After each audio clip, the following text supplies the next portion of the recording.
Good evening, everyone. Happy autumn. Thanks for being here. This is really exciting, and thanks for being with us tonight. I'm Jonathan Salk from the Northbrook Friends Circle, and we're grateful for you all being here. Back in 2017, this group was invited to learn about Planting Seeds work in Guatemala from MAC. Since then, we have hosted get-togethers and fundraisers to help the organization grow. They are really doing amazing work for some of the most in-need families in Guatemala. Planting Seeds continues to grow and expand its work to more families, and we hope you will enjoy learning more about their work. In a few minutes, Planting Seeds Executive Director and Northbrook native, Mac Phillips, will share about Planting Seeds work in Guatemala. After that, we will get to hear from new Duke basketball head coach John Shire. And to finish off the evening, we will hear from Luis Vanan Foundation Executive Director, Rodrigo Barrias. We want this evening to be as interactive as possible, so please at any point use the chat or the question and answer buttons to make comments or ask questions that you have. There will also be donation links appearing in the chat every so often. If you'd like to support, please click on the link in the chat and that'll direct you right to the Planting Seeds donation page. Once again, thank you all so much for being here. It's a special night, and without further ado, I'm going to turn it over to Mac. Mac? Hey everyone, thank you so much for being here tonight. I'm really excited and I'm really grateful for you all being here. Before we start, I really want to thank the group who's made this event possible the past 3-4 years, and that's the Northbrook Friends Circle. That's Johnny Salk, Mary Landy, Avis Bailing, and Mark Good. Thank you all. Your continuous support means the world. I also want to thank Mike Greenwood and Oxygen Events for putting this event together. That's their second event that they've helped us throw. So thank you. And I also want to thank our speakers, John Shire and Rodrigo Barrias. You were really generous with your time, so thank you. For those who don't know that much about Planting Seeds, we are a non-for-profit organization, and we look to eradicate the barriers that contribute to poverty by working with families in need, providing them high-quality education programs in Guatemala. And we do that through our 3 core beliefs. And I've shared these core beliefs before, but tonight I really want to slow down and showcase to all of you what these core beliefs actually look like on the ground.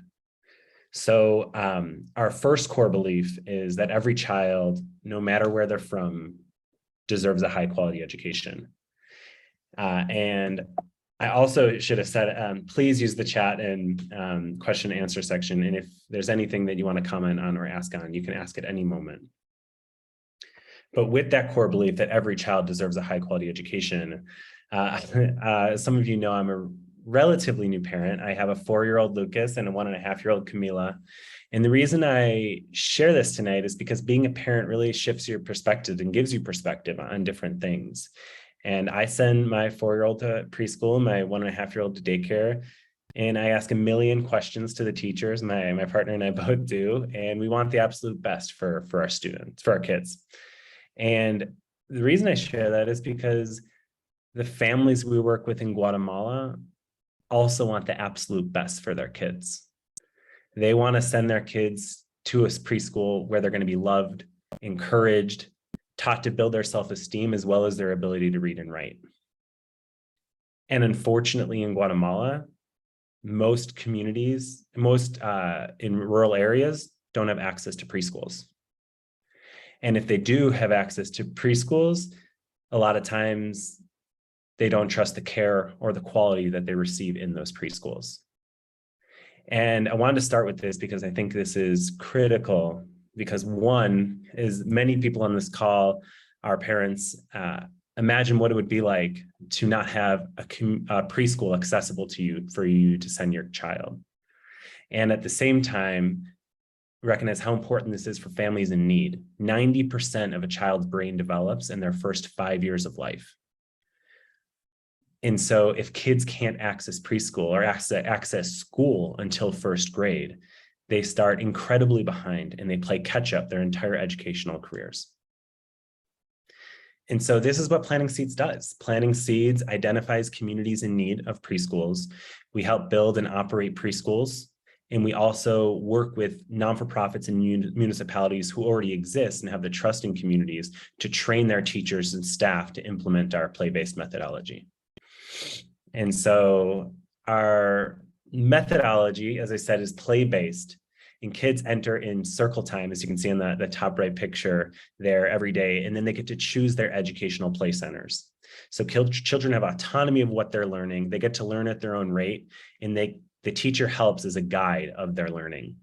They also work collaboratively with their classmates. So classmates can help each other with behavior things going on or with academic things going on at the same time. So we really strive for kids to grow as human beings and grow in their academics in the short and long term. And with that, unfortunately, I've shared this stat before, but almost 1 out of 4 students in Guatemala fail first grade or do not make it to second grade. So at Planting Seeds, we have 8 schools that implement our methodology with a 98% pass rate. We have 8 current schools that implement our methodology that's 3 Planting Seeds operated schools and 5 partner schools who are implementing our methodology. And we've even conducted long-term studies in those preschools, in one of our preschools where we've been working at for 20 years. And in that preschool, it has shown that our Planting Seeds students are more likely to graduate high school, receive academic scholarships. They're even less likely to, they're more likely to start their families at a later date. We've even seen that kids are less likely to immigrate to Guatemala City or even the US by being in Planting Seeds preschools. And so I want to start off by saying thank you to everyone. Thank you for being here. Thank you for contributing to our support. I think I've seen most of the people in this call have been involved in Planting Seeds for multiple years now, and your continuous support really does help, what I said at the beginning, ensure that parents have a place to send their kids, where their kid is going to be loved and receive high quality education. And that brings me to our second core belief, that parents need to be supported and trained as the primary educators of their kids.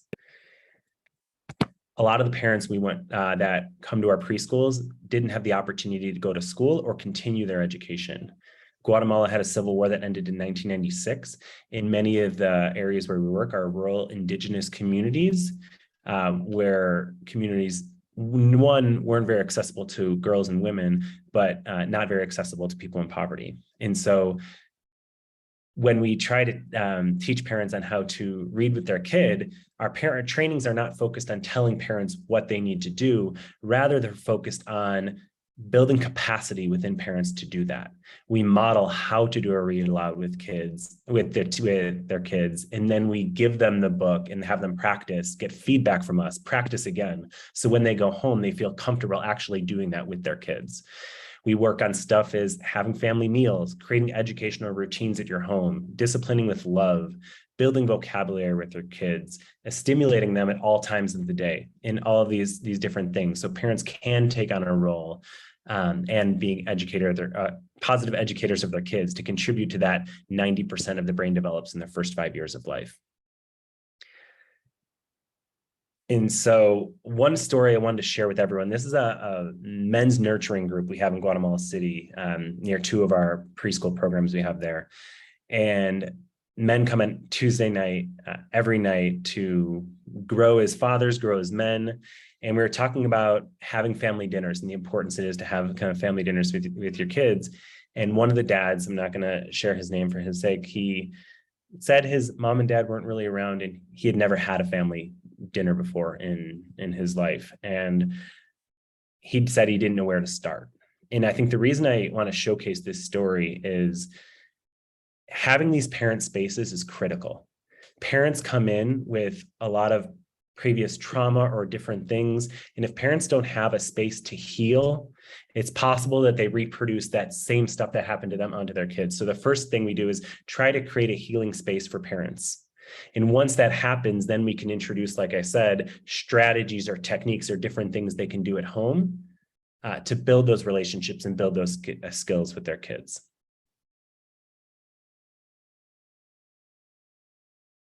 And we complement all of these parent training programs with book lending programs as well. So while we teach parents on how to read with their kids, we know we need to equip them with books as well. So every month, parents come home with books that they can read with their kids. And the book trainings are also, if a parent can't read, we teach them to focus on the images or the different things so they can still read that book with their child. Guatemala also, unfortunately, has the second highest malnutrition rate in all of Latin America. So all of our preschools are equipped with healthy snacks, but also nutrition programs through partnerships so parents can be trained on how to provide nutritious meals for their kids in a budget. And also we provide sexual and reproductive health workshops and services through a partner Wings. So a lot of families in Guatemala have 7, 8, 9, 10 kids. And so we want to provide information to women and families in the community so they can decide how many kids they can have, how many kids they can have and when they want to have their kids.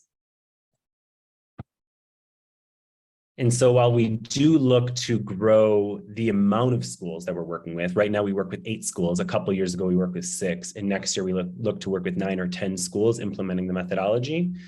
We're really looking to also convert our preschools into comprehensive community development centers. And the purpose of this is to create holistic development in these communities where these kids are not only having success in their first few years out of preschool, but they're having success much later down the road as well. And that this part it gets me really excited. This is our third core belief that sustainable change is only created when community members are involved and in charge of the development in their communities. And I've talked about the results of people's donation and what people give and how important that is. But I think one of the things that's really special about our work that I'm really, really proud of is that all the teachers and facilitators of all our programs are members of the community. So when you make a donation, when anyone makes a donation, you're donating directly to members of the community and you're paying their salaries so they can be the ones driving this change. And I wanted to share a little bit about Juana Armilla. She is our new teacher in one of our rural indigenous schools in San Antonio, Teosha. Juana graduated as a teacher 5 years ago, but for the past 5 years hasn't been able to find a job in education. Guatemala, unfortunately, spends only 2.4% of its GDP on education and very little money on preschool. And so she tried to make ends meet working on agriculture with her family. And then when the opportunity presented itself to be the teacher of our school, she applied and got the position and has done an absolutely phenomenal job. She's built the student population out there, developed amazing relationship with the parents and families, and has done an excellent job teaching the students.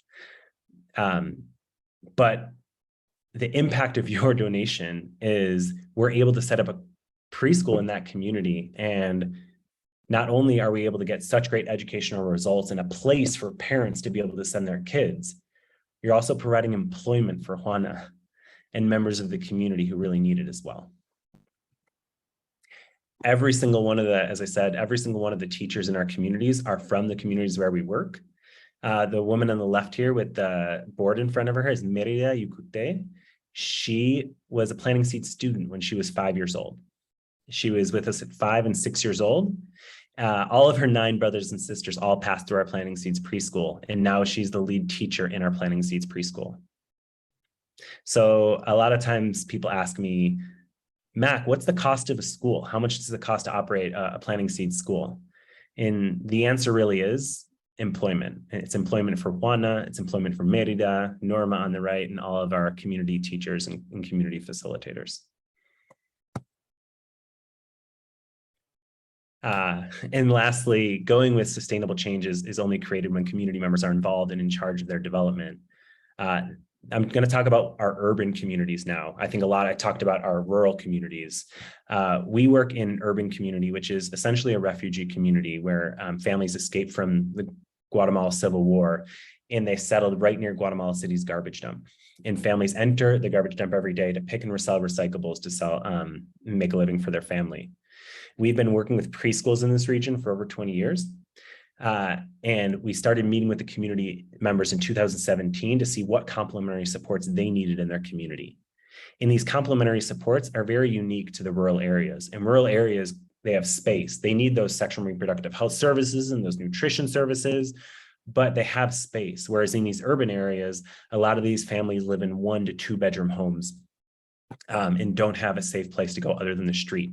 And so we collectively with community members helped design a community center. As you can see the final design right here.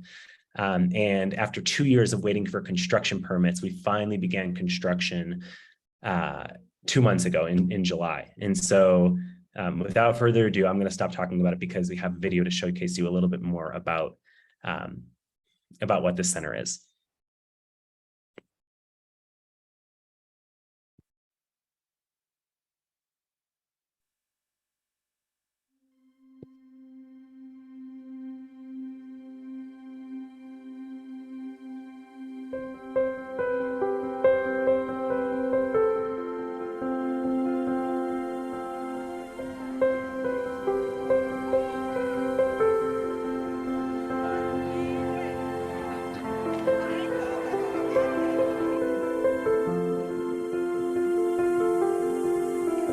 Today is an incredibly special day. Today is the inauguration of the construction of the community center.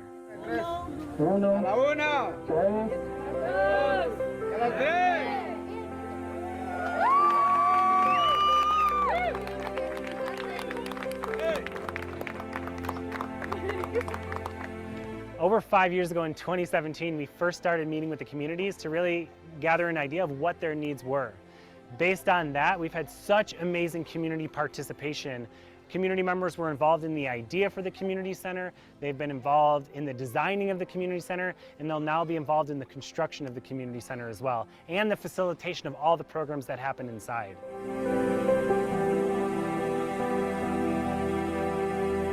Yo no sé cómo expresarlo, me siento pero una alegría en mi corazón inmensa, porque es una realidad donde que ya vamos a poner hoy la primer piedra y que ya sabemos que ya mañana se va a empezar con esta obra que lo hemos esperado, y yo creo que nos va a beneficiar a las comunidades que estamos aquí alrededor. Hola, mi nombre es Jorge Villatoro, arquitecto, director en taller acá, parte de los arquitectos que diseñamos este centro comunitario en conjunto con la comunidad. Ha sido un proceso bastante interesante desde conocer a la comunidad hasta diseñar en conjunto a través de talleres participativos y por supuesto validarlo en conjunto. Estamos muy contentos de iniciar hoy el lanzamiento de este proyecto que esperamos que en unos meses ya sea una obra construida.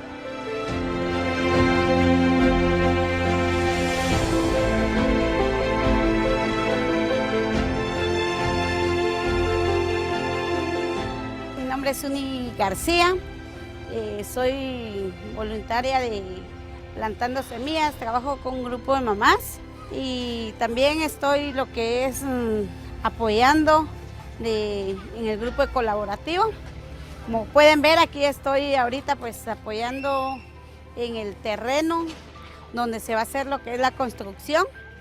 Estoy apoyando, abriendo las calles, viendo que no haya carros mal parqueados, donde puedan pasar los camiones libremente. Estoy muy contenta porque ya empezamos con la construcción.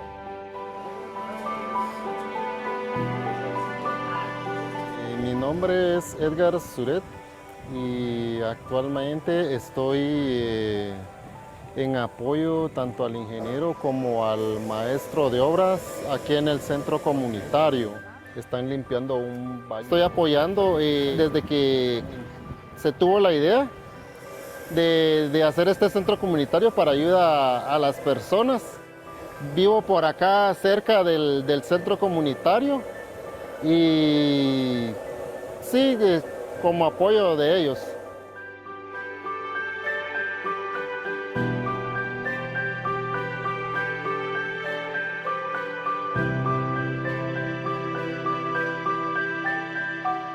This has been such a long process, and we are so thankful to all the donors who have supported us, to the Rotary clubs, to the architects, constructors, the people who helped us get our construction permits, the community collaborative. There have been so many people who have been part of this process that this really is a community project, it's an international project, and now we're finally starting construction, and we couldn't be more excited.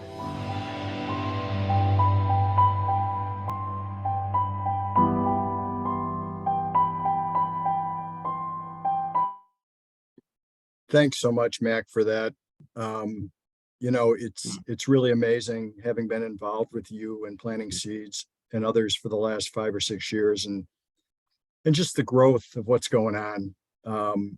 It's amazing. And I would say to anybody here tonight, if you're inspired by that, the donation link is in the chat, and hopefully you can give a little bit. Now I have the distinct pleasure of introducing our next speaker, John Shire. As many of you know, John is originally from Northbrook, and he won a high school state basketball championship with Glenbrook North and was voted Mr. Basketball in the state of Illinois. From there, John won another championship at the collegiate level as an All-American at Duke. He then went on to play summer ball for the Miami Heat, where he suffered an unfortunate eye injury. After that, he played professionally in Israel until he became assistant coach at his alma mater, Duke. Now, John is officially the head coach of Duke University men's basketball. John is here with us tonight to speak about his new role and the importance of education.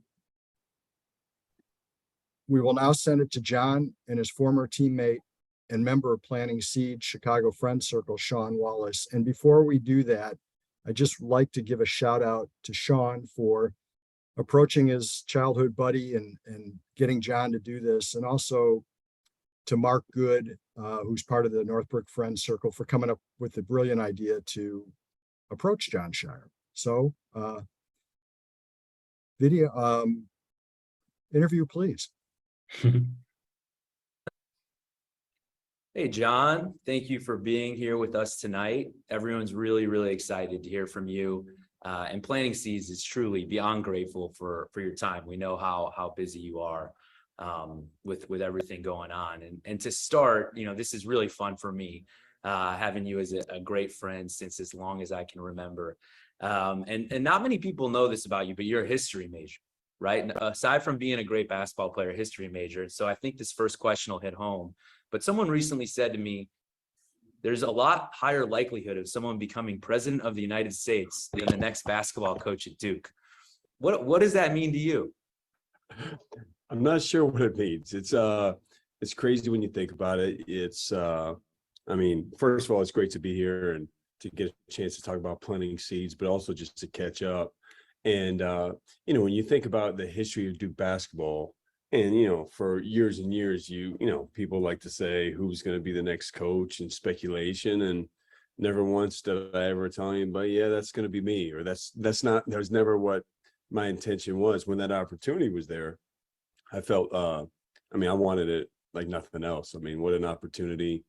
I'm so blessed every single day. You know, I'm living out a dream to be the head coach at Duke and to, you know, continue the legacy that Coach K has built and others even before, because, you know, we've had a great history for a long time, but it's a blessing. I don't know if I've compared, that's the first time I've heard it compared that way, but I guess in 42 years, I don't know, has there been 6, 7, 8 precedents, whatever it is.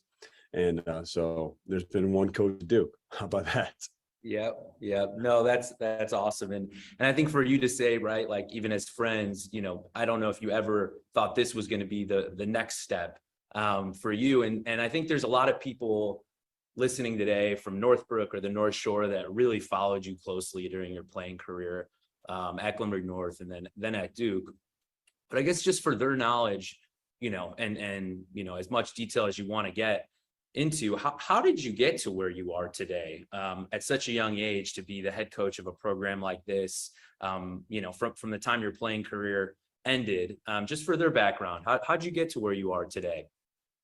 Well, without going into detail along the way of having to play with some suspect teammates in high school to, you know, be successful, That I learned how to, win no matter what the circumstances were, who my team, not you, obviously, but I could Not name me, some definitely names, not me.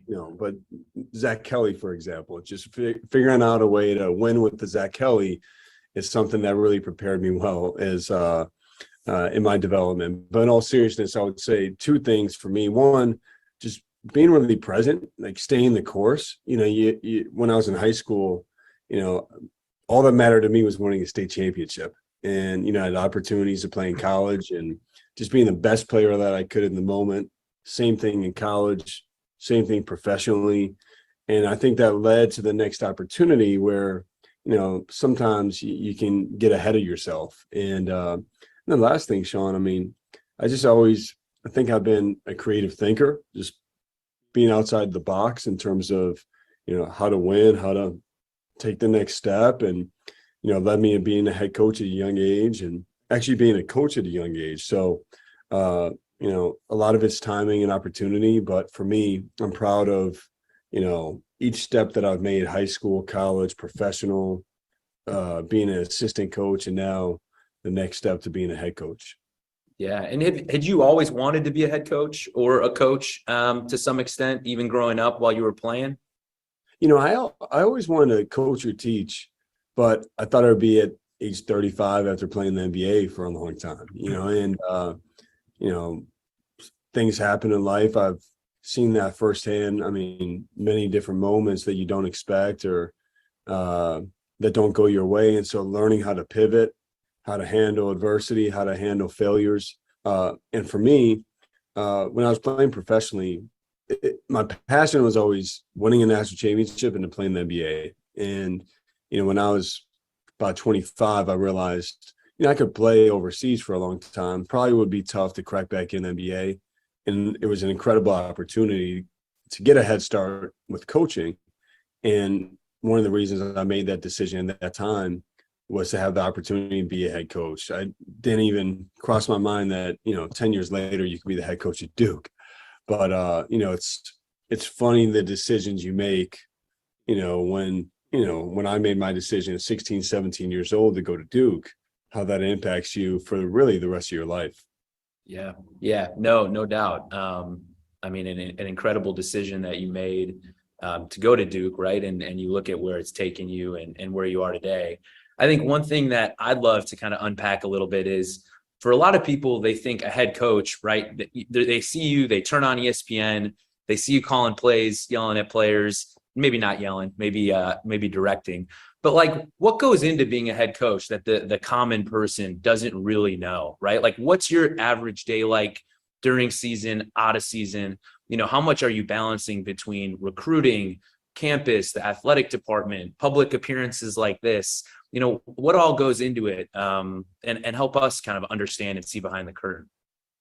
It's funny in the off season, being a head coach, it's less about basketball. And, for us and for myself, the first few months, organization has been a big thing. Organization of our staff. We've made, about 6 to 8 new hires with new positions. And also we've had some turnover. And so getting everyone situated, making sure they're comfortable, talking about roles and responsibilities. And then there's a lot of things that come with, running a basketball program as far as, you have one-time transfer rule now, you have NIL, you have making sure what the budget, scheduling. And so for me, well over most recruiting, which is probably as much time as anything, well over, half my time is spent on things off the court. And, when I'm able to get on the court, it's a passion. I love being out there with our guys. But there's a lot of other things. And I'm anxious to get back in the fall, start practice, start really take it to the next level with our team in terms of getting to know one another, putting in an offense and defensive system, it'll be really exciting to get a chance to do that. So I mean, given all that, what would you say excites you most kind of about your new role compared to your role you've had in previous years, Dude? Well, it's just the opportunity to, it's really hard and difficult and challenging, but, just the opportunity to follow your instincts fully. It's just that work that you've done through the years. And I've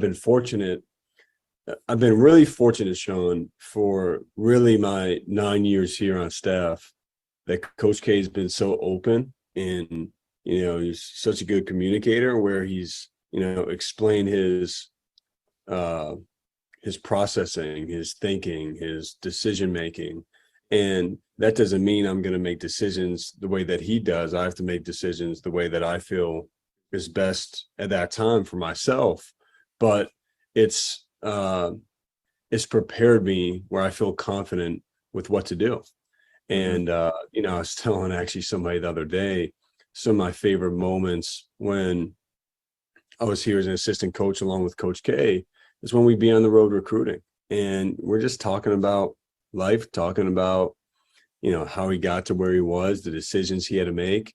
And even this past year, like, we would analyze games together, and we talk about, all right, that was smart time out there, or, hey, we should have done this here. And he would just be open and talk about it in his mind. And so for me, getting a chance to go through that for a year, all right, here's what I would do. Timeout, this play, that play, this sub.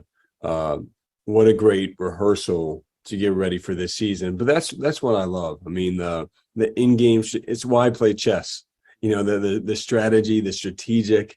And by the way, have you ever beat me in chess? No, I've never. I think I'm 0 for 100. But the strategy that's involved when it comes to basketball, it's a lot of fun for me. Yeah, no, that's awesome. And, an amazing mentor to learn from. I think, look, I want to take it back to the fact that tonight we're here to learn a little bit more about Planting Seeds International. They do an amazing job providing high quality education and parent training and community development programs to those in need throughout Guatemala.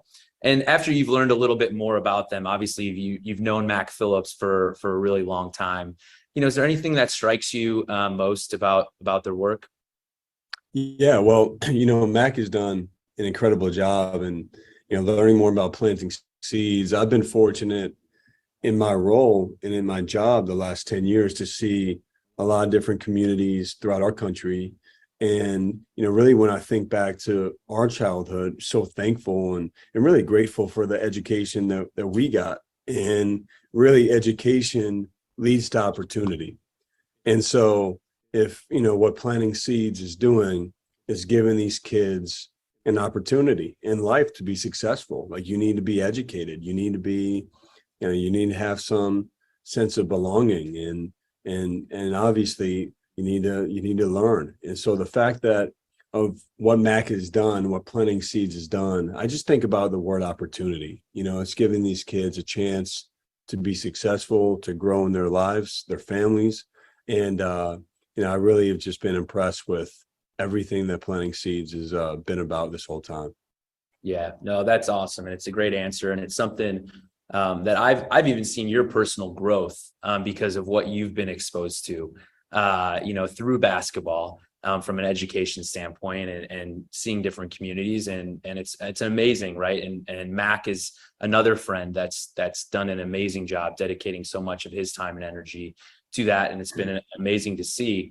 I think one other piece of Planting Seeds that I'd love to kind of touch on is some of the values that they talk about as they think about their community development programs and building values in those communities, right? Are the words respect, integrity, cooperation, autonomy, empathy, and love for yourself and others. I'd love to learn, just from a Duke perspective and Duke basketball, like, what are the values that you guys talk about? What are some of the things that are most important to build that amazing brotherhood culture that you guys have built? Yeah, well, respect is one of the key words that we've used for a long time, right? And it's not just respect with how you treat somebody, but respect is also, like, I show you that I respect you based on my actions. Am I looking at you when you're talking to me? And we always, we talk about eye contact and, respecting what someone has to say. And you're not going to respect what someone has to say if they're not honest, right? If you're not telling the truth. And that's why integrity is really important, that you do things the right way, you tell the truth. And, look, of all the words, I think empathy is a key word, because we live in excuse me, we live in a divisive world right now a lot of the times, and it's easy to be quick to point the finger or to judge, and having empathy for someone else, from their situation, what they're going through, what opportunities they do or don't have, and just to be able to lend a hand, lend an ear, or just be there for somebody. So I think that's a key word, and I love again what Planting Seeds stands for in that regard. Yeah, couldn't agree more. And just a friendly reminder to everyone tuning in tonight, there's a donation link in the chat. We'd love to continue to see support for the program, and appreciate all that's been given around this event tonight. I think one thing that I also want to touch on, right? So Planting Seeds, obviously, the core belief is that everyone, no matter where they're from, deserves the right to a high quality education. As we think about college basketball, right? And there's been a lot of transition, as you talked about the transfer portal, but also student athletes being able to make money off name, image, likeness. It feels as if the education aspect of college basketball and college sports is sometimes getting lost in the background. And just kind of curious from your perspective, how much of a focus still is that when you're out recruiting? How much of a focus is it for the student athletes that are playing? And just help us understand, like, are you seeing those transitions, or is that still a huge part of kind of the college basketball and college athletics experience? It's for us, it's a huge part of what we do still. And the kids that we recruit, a lot of them have a unique opportunity where they can leave early to start their professional career. And it's just like when I was in school, I had a couple friends that left school early, started their own business. And Mike Posner, a friend of mine, started his music career when he was in college still. And so the education for the families and the guys that we recruit, it's still a huge thing. When we talk about Duke, going to Duke is bigger than basketball. Like, I can say firsthand how that decision, which I made at age 16 or 17 years old. And I probably, if I think back to myself at 16 or 17, I was making that decision primarily off of basketball. And looking back, I'm proud that I made that decision, because it's impacted me way more than I could have ever imagined. So for our guys, the education piece is really important. It's a little different now, where you have to run your own race. Is it 1 year, 2 years, 3 years, 4 years while you're here? But a lot of our guys have come back to actually finish school. And so, the education piece, is really important. And well, we need to continue to get creative, because we have, like Paulo Banchero. Paulo left this past year. He's making $12 million this year. And, hopefully he's going to play for a long time to come. And, will he come back to finish his degree? We'll see. But he's obviously pursuing what he should at the moment. Yep.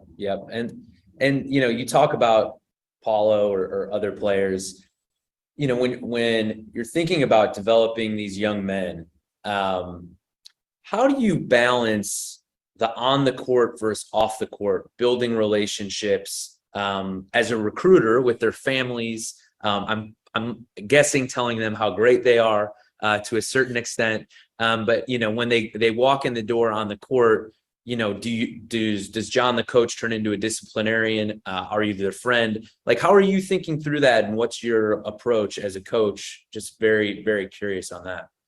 Well, for me, I think it's one and the same.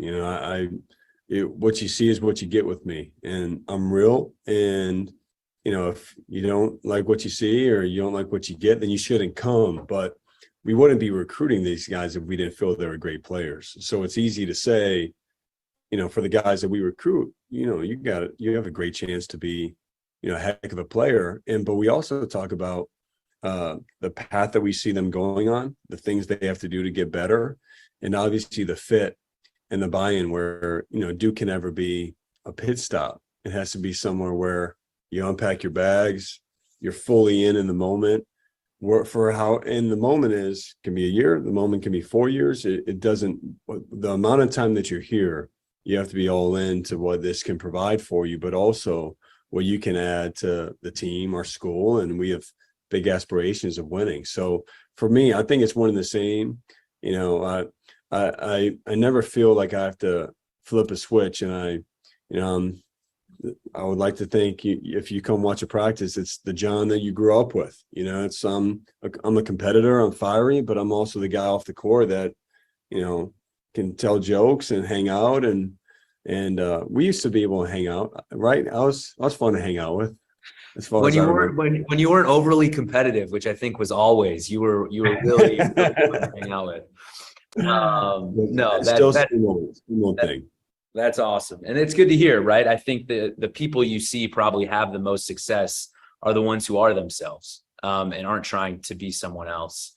And so it's awesome to hear kind of that's your approach. I'm curious what that approach will end up looking like on the sideline, you know, during a game. I know you've had a few games where you filled in as head coach, but from a demeanor standpoint, you know, you remember, of course, sometimes Coach K, very fiery, always chatting with the refs. Like what's Coach John gonna be like, I guess, when we watch season? I think it goes back to following my instinct, and, you know, knowing me like you do. I'm sure there'll be moments where I'm fired up and fiery, but also, you know, during games, I've prided myself on having great poise, you know, as a player, and that's the same thing as a coach. And so, you know, you're not going to see me over there after there's gonna be mistakes. I mean, there's mistakes every game, you know, for each team, where you're reacting to every mistake. And, you know, I'm excited. I don't know about sitting or standing. You know, I found myself, after coaching a couple of games last year, I was standing. I was up, and that was just what my habit was. So we'll see if that stays the case or not. But I'm ready for that to come. I'm excited to get out there, and for you and all my friends to make fun of me, whatever I'm doing. I'm sure I'll hear about it from you guys. Yeah, and lastly, tell us a little bit, for all us tuning in tonight, about the team this year, right? So we're all going to kind of tune in and watch and root for you and the guys. And so tell us about the team, what we have to look forward to, and what we can watch out for. Yeah, I'm really excited about this team. You know, especially in year one, the belief, the trust that they've had in our staff, myself, to take this next step means a lot, right? And we have a talented young group.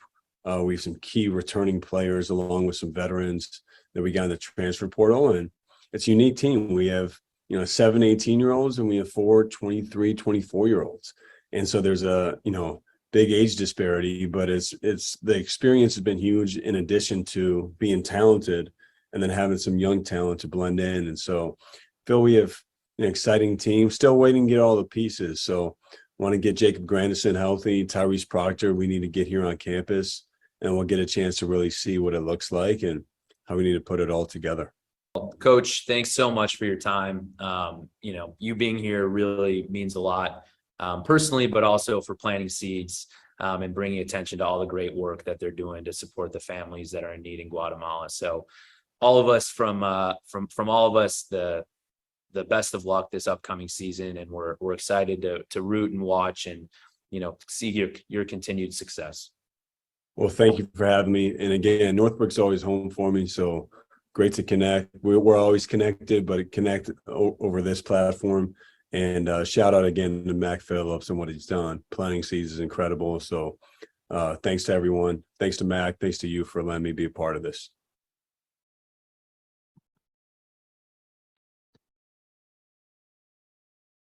How good was that, everybody? Thank you so much for that, Sean and John.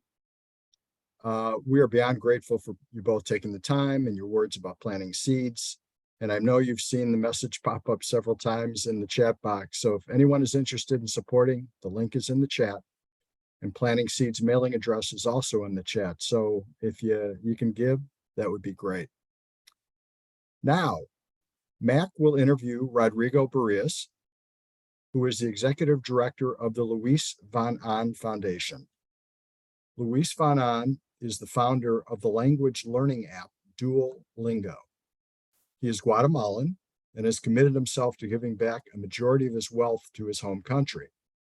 Planting Seeds is one of the recipients of those multi-year grants. Rodrigo has had the task of starting and being the executive director of the foundation. Rodrigo is also Guatemalan and lives there with his wife and 2 kids. He has been involved in nonprofit leadership for many years, serving on multiple boards of directors and previously being the executive director of Wings in Guatemala for over 7 years. We are really lucky to have Rodrigo with us tonight as well. Welcome, Rodrigo, and thank you so much for being with us tonight.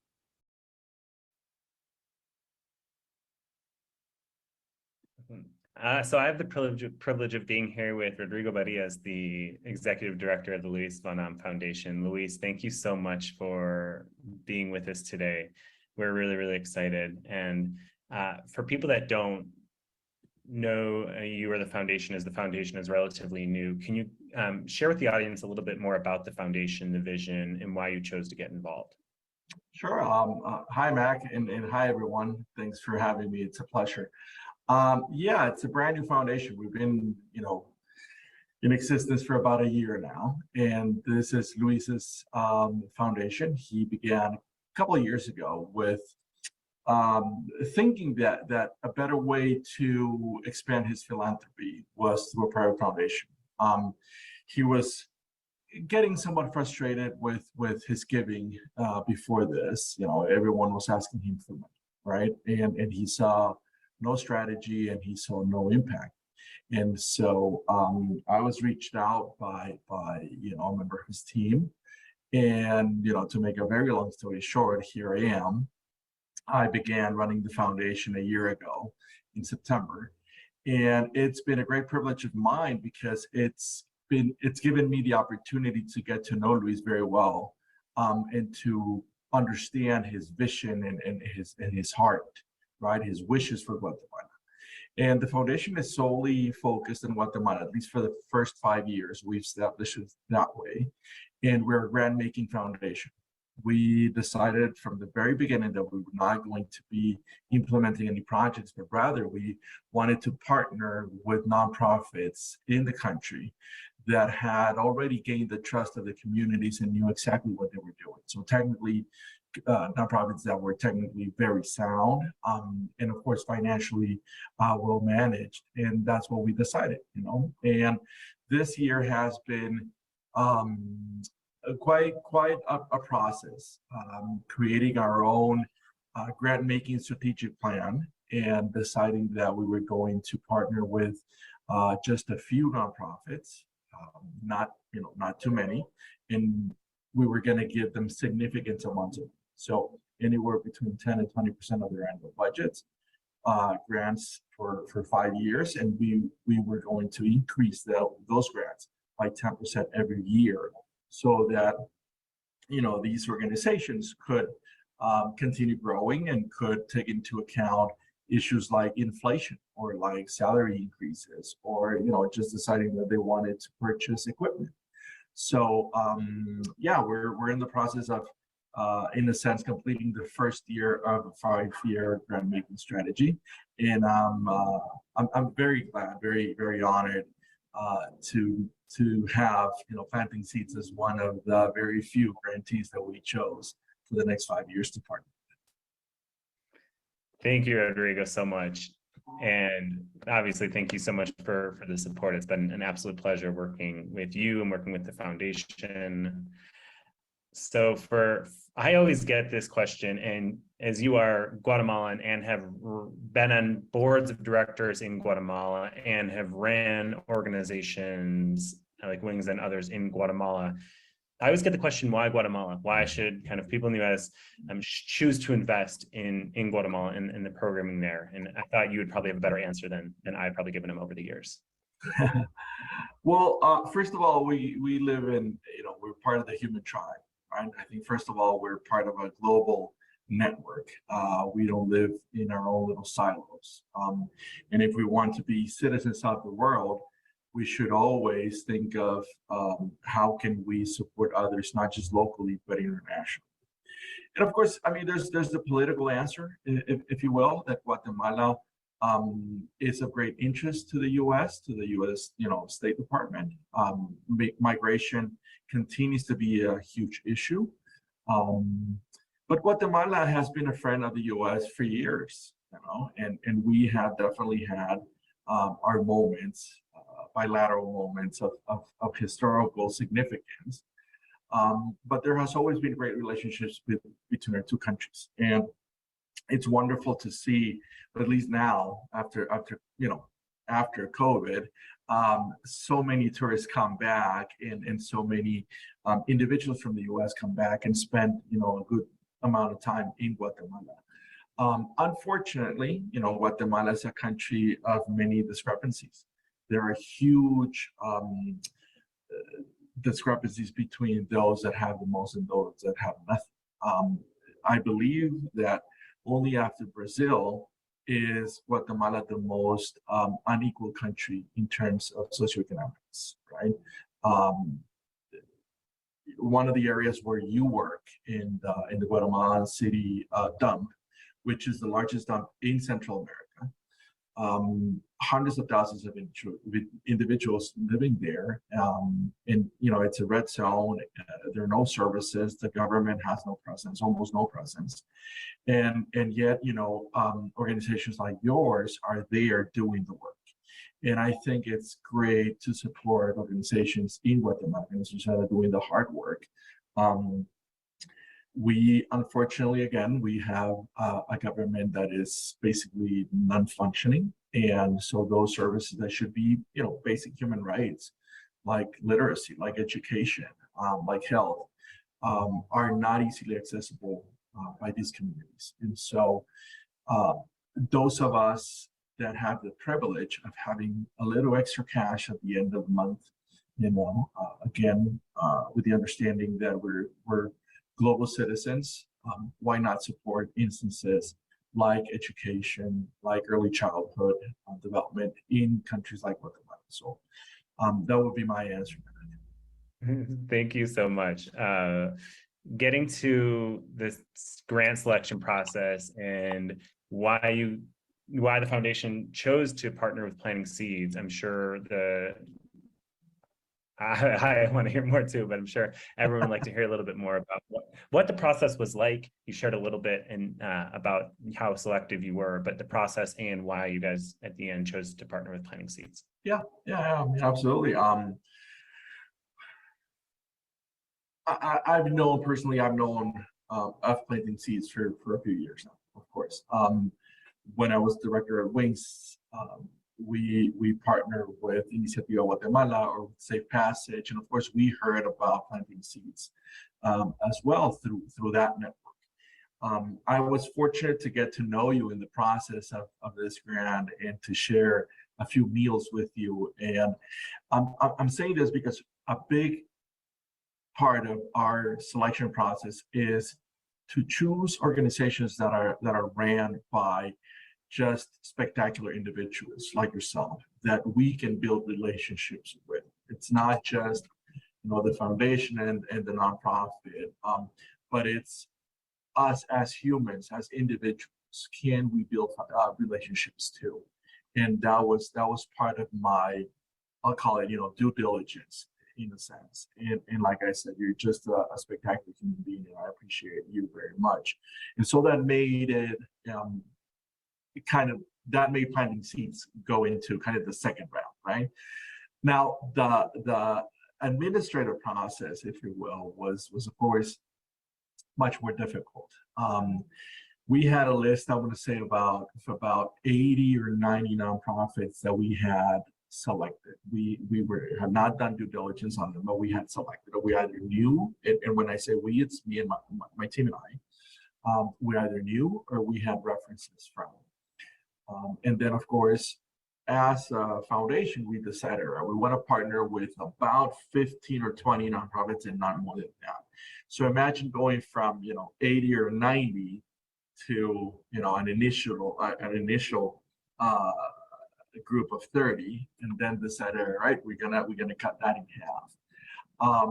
But in one of the areas that we focus on, which is women and girls equality, we have education under that.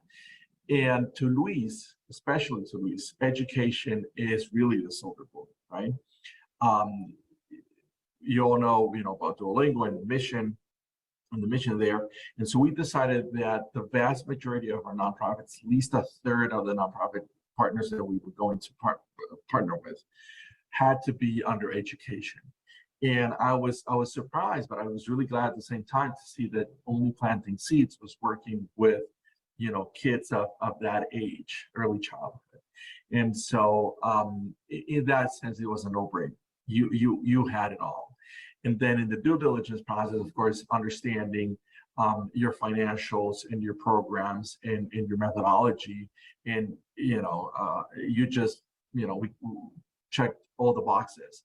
And so it was you were one of 15 that was chosen, unanimously by the team. So you got it all.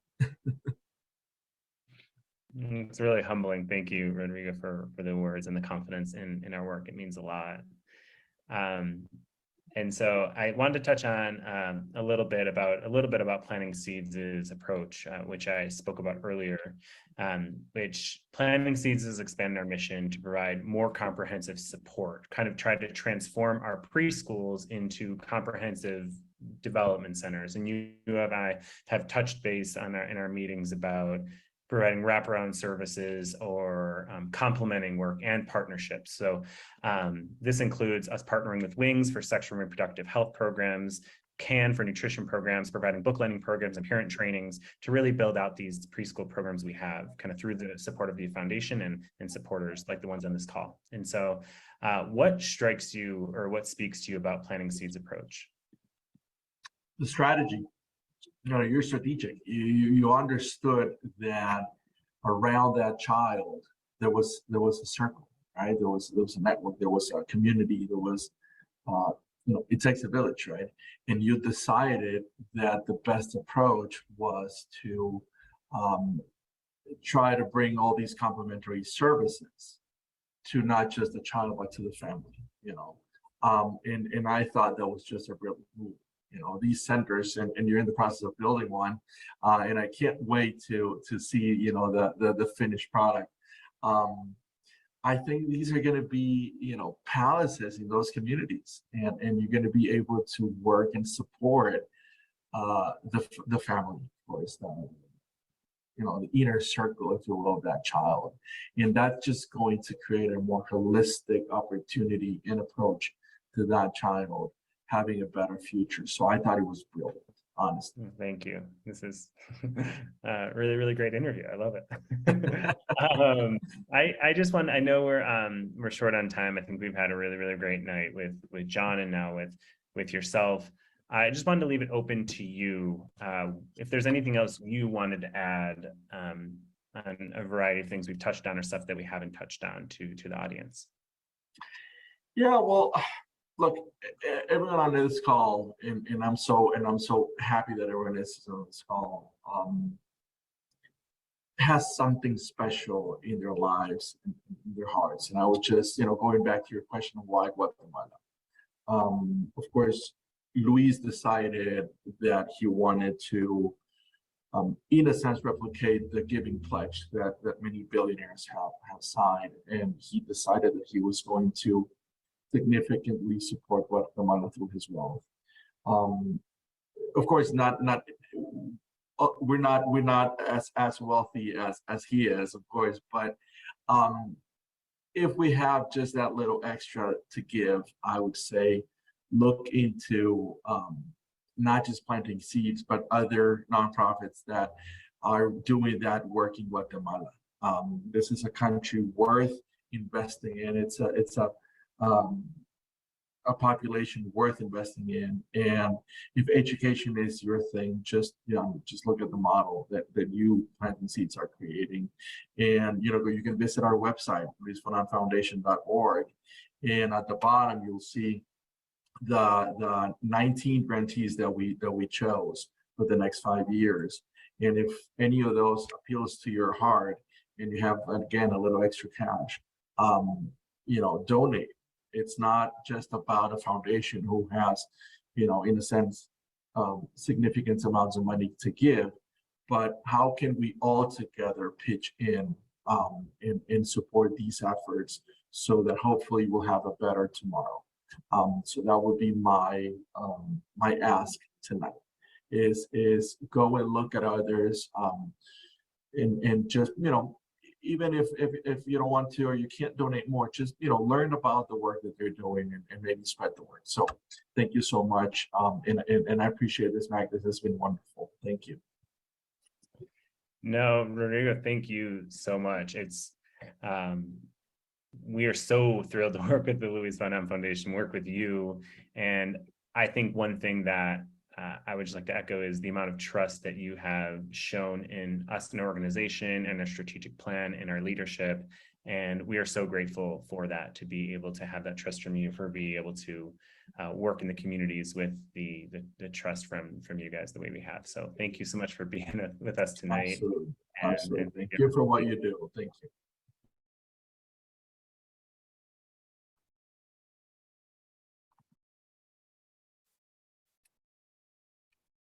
Thank you so much to John and Rodrigo for the interviews tonight. They were both truly incredible.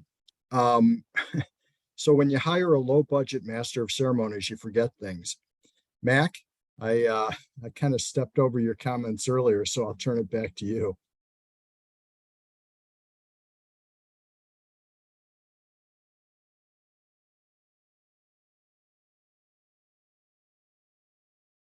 No worries at all. I just if I can get my video started. I just wanted to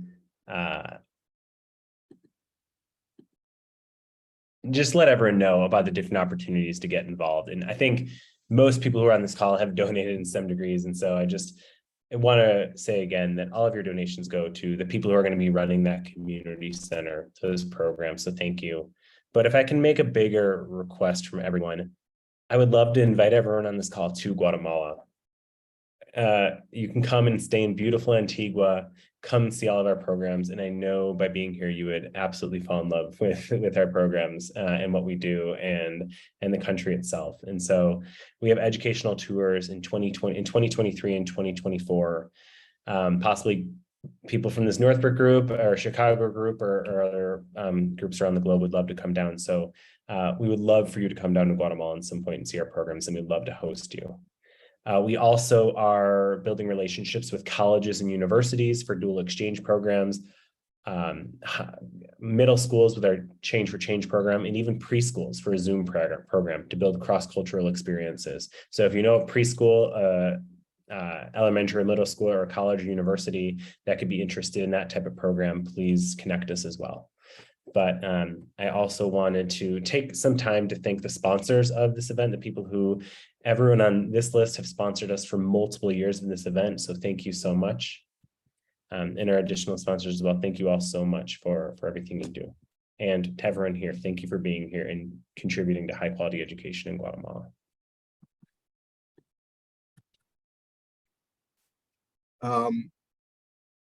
Yeah, what Max said. Everybody, thanks for being a part of this. And just to wrap up real quick, I know Mac did this earlier, but I want to thank everyone on the Northbrook Friends Circle that helped put this together, particularly Mark Good, Mary Landy, and Avis Beeling. We've worked together for several years now, and we're a great team. And I would say if anybody on the call is interested in getting involved in part of the future planning of these events, let me or Mac know. Thanks again for your support. Planting Seeds is growing, and as you saw here tonight, is making a huge difference in Guatemala. So thank you for being there for us. We couldn't do it without you. Mac, unless you have something else, that's all I've got. Yeah, just apologizing for people who had questions for John and Rodrigo.